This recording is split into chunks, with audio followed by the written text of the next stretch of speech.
Hello and welcome to the Borealis Experience.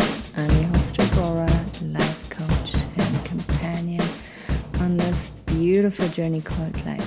I hope you're doing well. I hope you feel safe and loved and handsome and beautiful. And if you're not feeling all too well at the moment, I hope I can bring you some lightness. I hope I can make you feel less alone and help you reflect, help you gain some insights about your relationships and yourself. I'm not making any claims to be able to heal people or anything. I'm just here for, I want to say, entertainment, meaningful entertainment.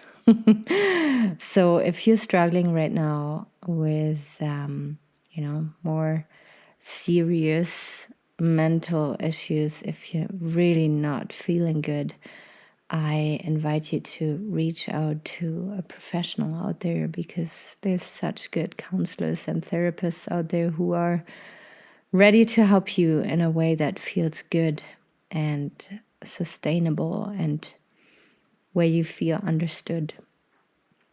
If you feel okay, but you feel stuck, you don't really know, what your purpose is, and if you are in the right relationship, if you work the right job, or you feel kind of numb because, showing emotions tired you out in the past, so you decide to become, more numb to the ups and downs of life, then I'm ready to help you. And it doesn't have to be me, but there is great coaches out there who can inspire you, empower you, and set you on a path that feels more juicy and lively.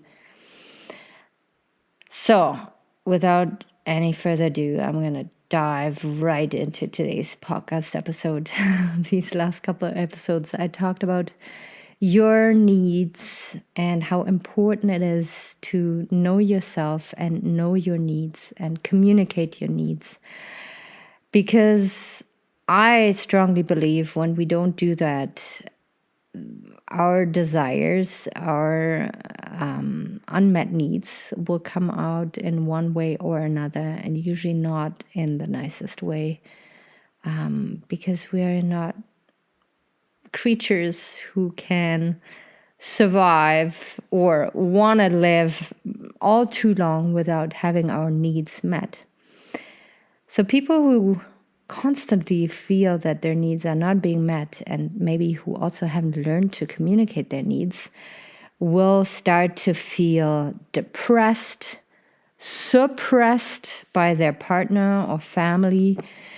Those are the people who tend to cheat and lie and manipulate, because maybe in the past they learned that there is no other way to have their needs met.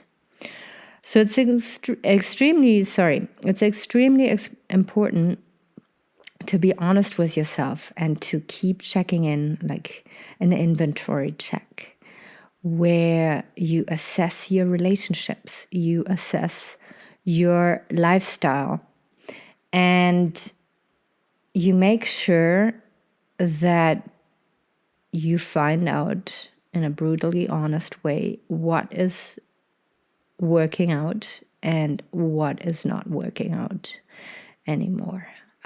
If it is your romantic relationships and you constantly feel that your needs are not being met, there is a change that has to come. And it's either you starting to express in a different way that you need your needs met, or you starting to set boundaries, or leaving the situation altogether. And this isn't just for romantic relationships. This is also for situations at your workplace, or for instance in friendships, or with your family, or acquaintances or people you meet in the street.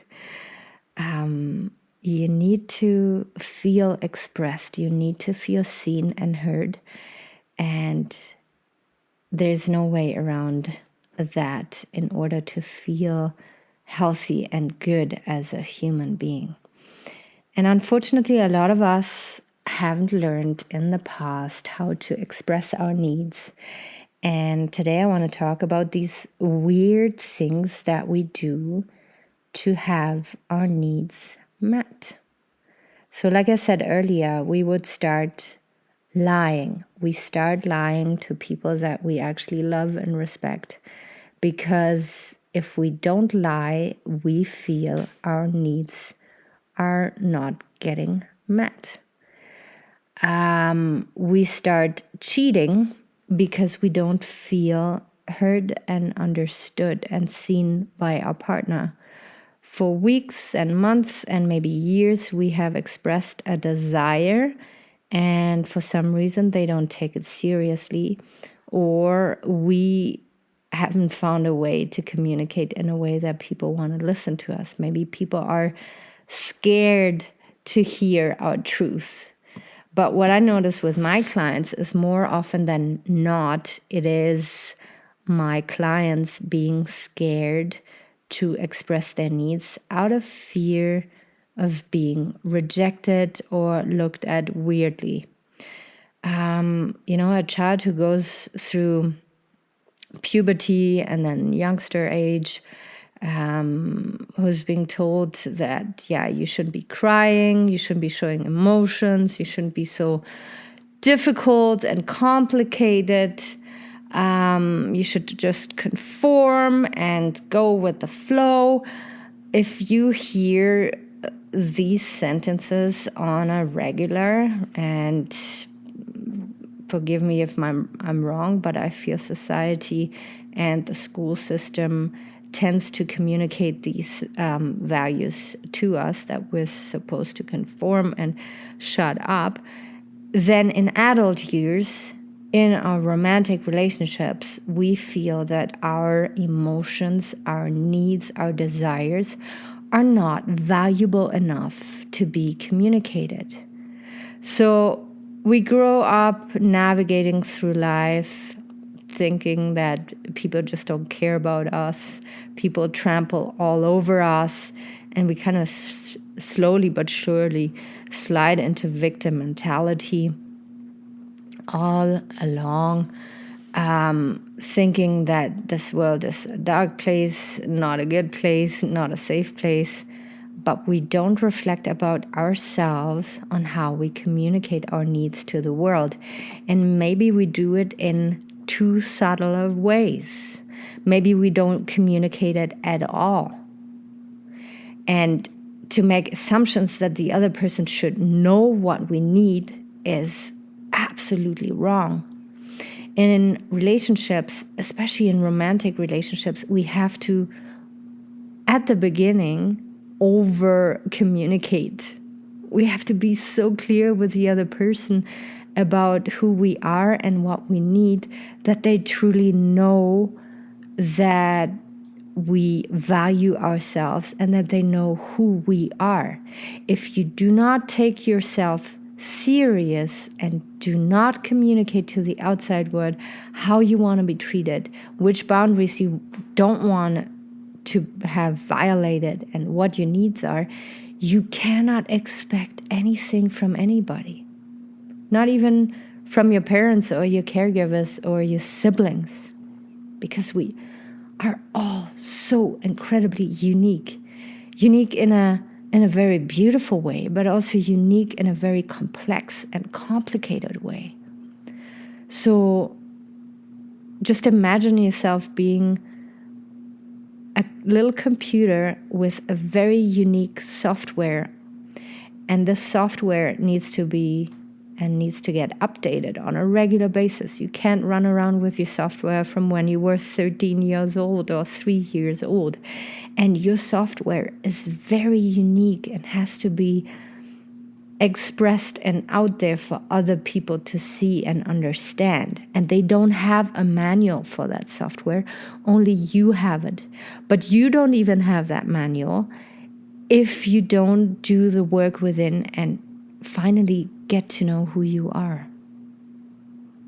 That's really the thing, that the red line, the thread that I keep repeating. You have to know who you are. And if you happen to cheat and lie, you have to know why you're doing that. If you tend to manipulate people, guilt trip people, blame people, always point the finger at people saying that they trigger you and they are difficult and they don't love me, you have to start looking into the mirror and realizing that you are the common denominator, and you have to find out what your needs are and how you want to communicate them in the future.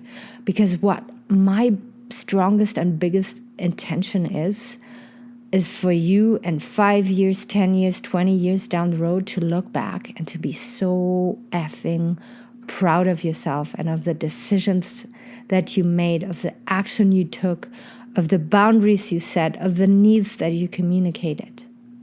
I don't want you to look back and regret. I do not.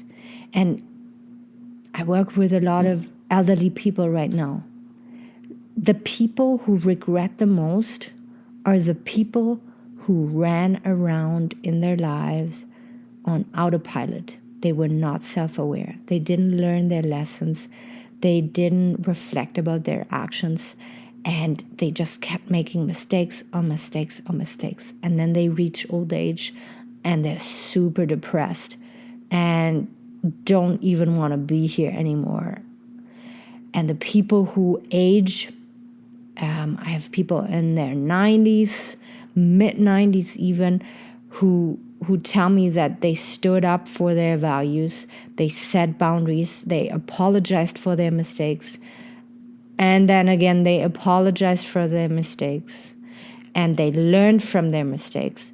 Those are the people that are happy and content when they reach the deathbed, I want to say so. And I want this for you too. I don't want you to look back and regret that you were living on autopilot. And it's okay to lie. It's okay to cheat. I'm the last person who's going to judge you on that. But it is not okay to be unaware of why you're doing that and to keep repeating this, safe to say, self-destructive behavior. Because ultimately, when you manipulate, when you cheat, when you lie, all this, you are doing yourself an enormous disservice and you're hurting the people around you. Having these uncomfortable conversations, first with yourself and then with other people, will be the fundamentals of creating beautiful relationships. And that is what I want for you. I want beautiful, kick-ass, resilient relationships that you can count on. And the most important relationship is the relationship with yourself. To know yourself, to know your needs, your limits, your boundaries, to know why you have an unhealthy default system that you want to address and then slowly let go of. All right. I love you so much. I respect you so much for the work you do, for the self-reflection that you have. And I'll be out there very soon again. Bye-bye. Also, if you want to meet me in person, engage on a coaching journey, or join a yoga class, be it a public yoga class or one-on-one, please come visit me at the Erode Experience. I'm also hosting intimacy retreats and workshops. And yeah, I'm always eager to collaborate and work with people together to create something unique for people who want to experience something cool in the forest, in a yurt, and do something for their soul and their mind. Until next time, bye-bye. Don't hesitate to reach out.